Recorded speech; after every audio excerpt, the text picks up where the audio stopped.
It all started on a regular Tuesday morning. Serena Williams was preparing for a quiet day at home, thinking she could finally enjoy a few peaceful moments with her husband, Alexis Ohanian, and their little daughter. The air felt calm, nothing seemed wrong, but sometimes the worst days come without warning. That morning, Alexis had gone for a regular checkup. Just routine, nothing major. He had been feeling a little tired lately, but nothing unusual. He even joked before leaving, saying, "I'll be back before you miss me." But he didn't come back with a smile. He came back with news that would change their lives forever. Alexis walked through the door with a blank face. Serena immediately felt something was wrong.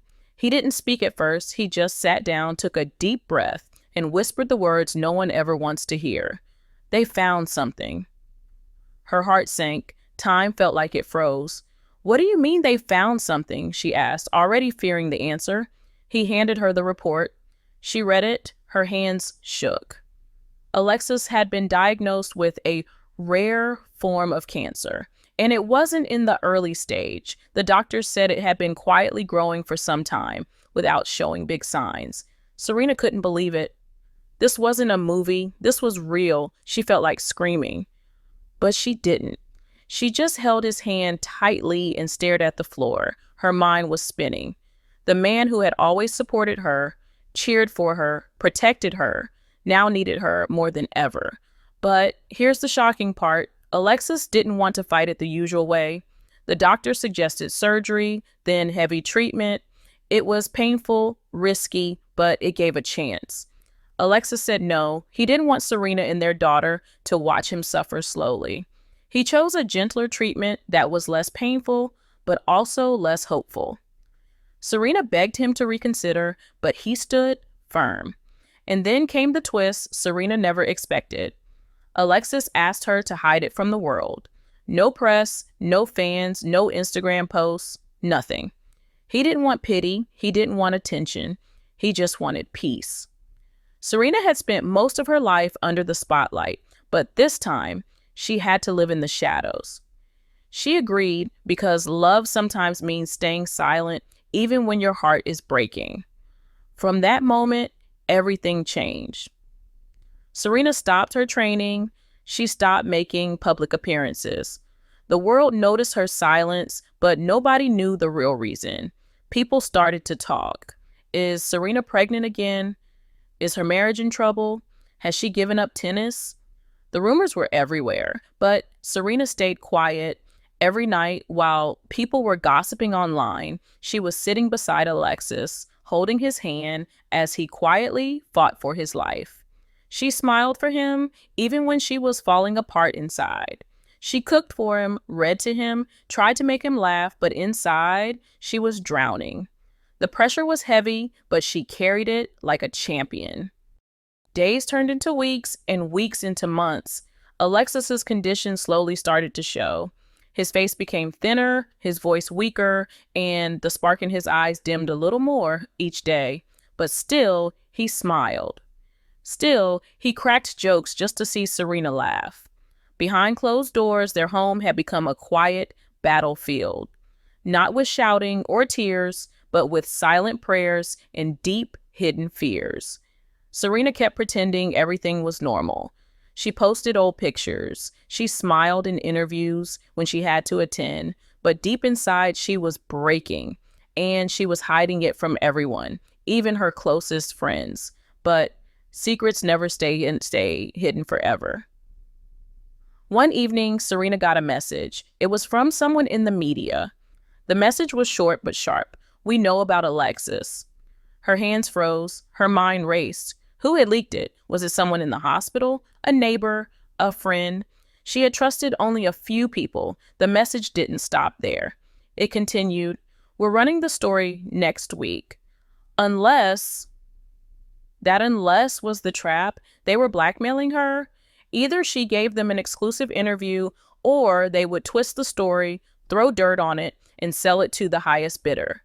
She was furious. Not just angry, shaking with rage. But she didn't have time to be angry. She had to decide fast.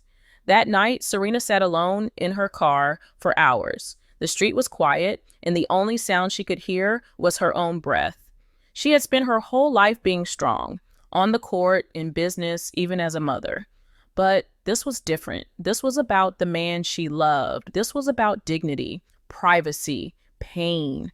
She went home and told Alexis everything. He listened calmly, then simply said, "Let them do whatever. We'll stay quiet." But Serena couldn't. Not this time. Not when the truth was being threatened. So she did something no one expected. Without telling her PR team, without warning her sponsors, without even asking for permission, she picked up her phone and hit the record button. Her hand was shaking. Her voice cracked. But her words were clear. She looked straight into the camera and said, "There's something I need to tell you, not because I want to, but because I have to." And then she told the world the truth, every painful detail. She didn't cry. She didn't ask for sympathy. She just spoke from her heart. And when she finished, she simply said, "Now, please leave us alone." Then she posted it. What happened next was something no one predicted. The internet exploded. Millions watched it within hours. But here's the twist. Instead of pity, instead of people pulling away, something beautiful happened. The world stood up for her. Messages of love, support, and strength flooded in. Fans, celebrities, even rivals. Everyone had one thing to say: "We're with you." Serena, who had always stood alone as a symbol of strength, now had an army behind her. But just as things started to calm down, another twist came from the one place Serena didn't expect: her own family. One of her relatives gave an interview without her permission.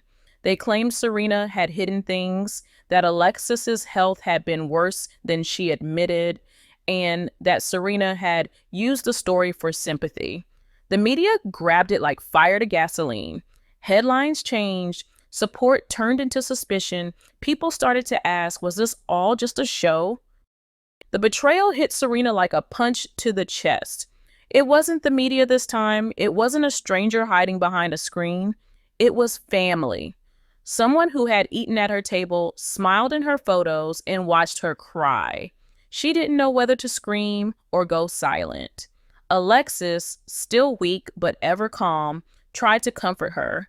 He said, "Truth doesn't need defending. It stands on its own." But Serena wasn't sure anymore. She had fought battles all her life: racism, judgment, injuries, pressure. But this was the first time she felt truly cornered.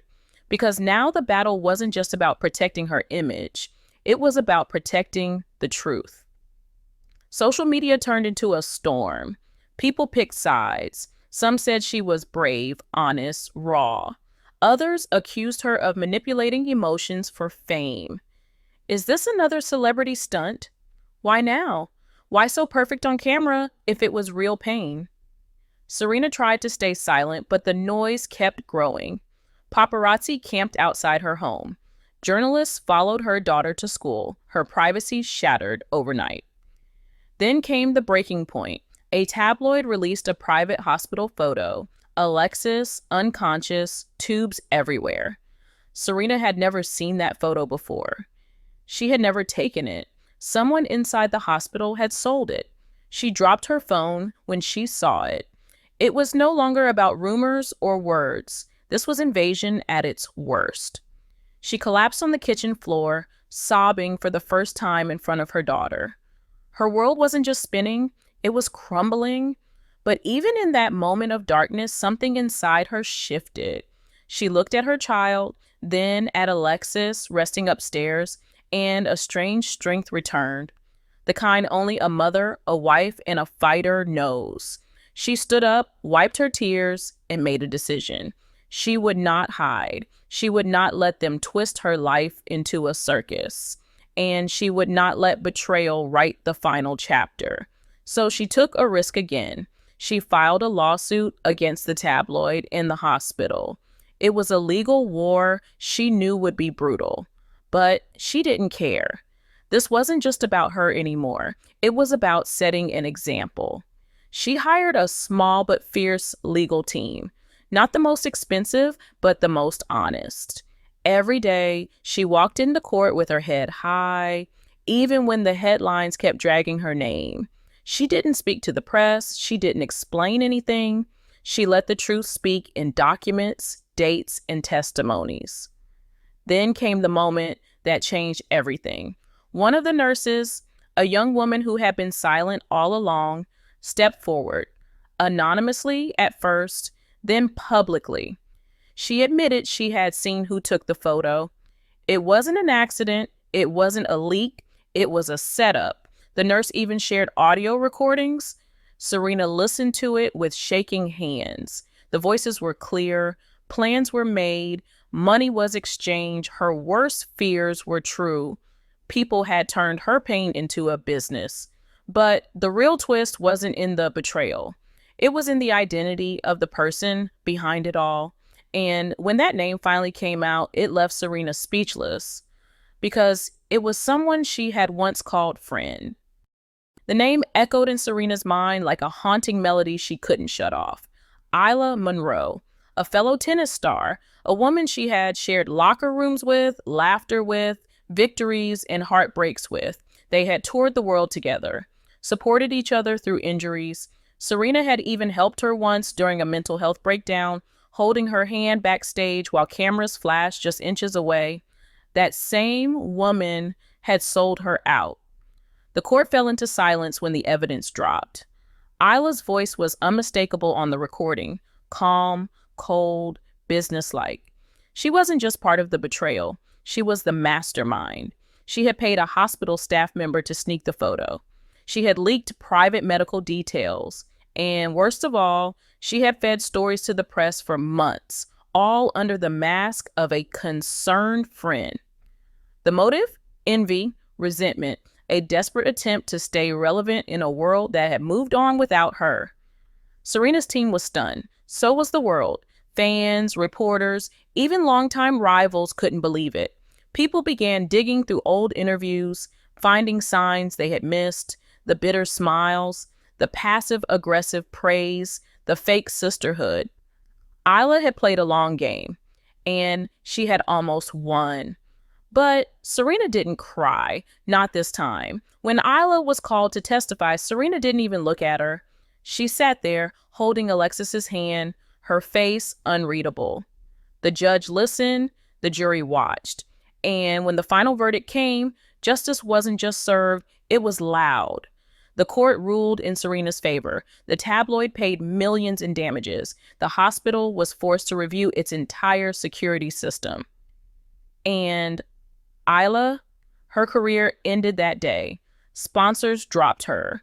The media that once glorified her turned their backs. She tried to apologize on social media, but no one listened. Her face faded into the shadows as fast as it once lit up headlines. But for Serena, the win wasn't just in the courtroom. It was in what came after. She used the settlement money to start a foundation for medical privacy reform. She made surprise visits to hospitals, talking to young mothers, patients, and staff. She turned her pain into a purpose, and slowly the noise faded. The paparazzi backed off. The headlines softened. One morning, months later, she posted a photo. No makeup, no filters, just her holding her daughter, with a caption that read, "The truth was never for them, it was for me." And that was how Serena Williams survived the darkest chapter of her life, not by fighting louder, but by standing still when the world tried to shake her. In the end, the storm passed, but the woman it tried to destroy, she stood taller than ever.